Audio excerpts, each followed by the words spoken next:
Good afternoon friends. আমি আজকে বানাবো ঝিঙে দিয়ে মাছ শুকনো। তার জন্য ঝিঙেগুলো টুকরো করে নিয়েছি, পেঁয়াজও টুকরো করে নিয়েছি, দেখো এইভাবে টুকরো করে নিয়েছি, টমেটো টুকরো করে নিয়েছি। আর ওইখানে আমি মশলা রেডি, মশলাতে আমি পেঁয়াজ, রসুন, আদা, একটা টমেটো আর কাঁচা লঙ্কা ইউজ করি। ধনে গুঁড়ো আর জিরা গুঁড়ো আমি ইউজ করিনি। তারপর আমি একটা কড়াইয়ে সরষের তেল ইউজ করেছি। এখানে আমি ফোড়নে গোটা জিরা দিয়েছি আর তেজপাতা দিয়েছি, দিয়ে মশলাটা দিয়ে দিলাম। দিয়ে এখানে হলুদ, নুন আর মরিচ গুঁড়া ইউজ করেছি। মরিচের গুঁড়াটা আমি বেশি করে ইউজ করেছি, কারণ তরকারিটা দেখলে লাল লাল হলে দেখতে কিন্তু খুবই সুন্দর লাগে। তারপর আমি ঝিঙের টুকরোগুলো আর পেঁয়াজ দিয়ে দিয়েছি। তোমরা চাইলে ঝিঙেটা আগে ভেজে নিতে পারো, আমি ভাজিনি কারণ আমার কাছে এইভাবে ভালো লাগে।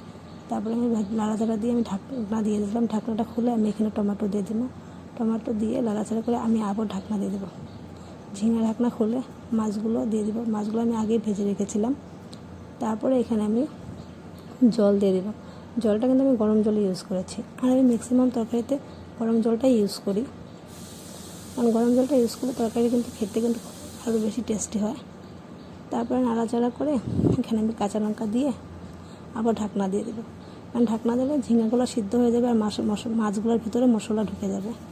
তারপর ঢাকনাটা দিয়ে দেখো, ঢাকনাটা কিন্তু খুলে দিলাম। এখন দেখো কি সুন্দর গ্রেভি হয়ে গেছে। এখানে ঝোল রাখলে কিন্তু খেতে টেস্টি হবে না, তার জন্য আমি গ্রেভি করেছি। তারপরে নামিয়ে নেব। অবশ্যই তোমরা ট্রাই করো, ট্রাই করে যদি ভালো লাগে কমেন্টে অবশ্যই জানাবে।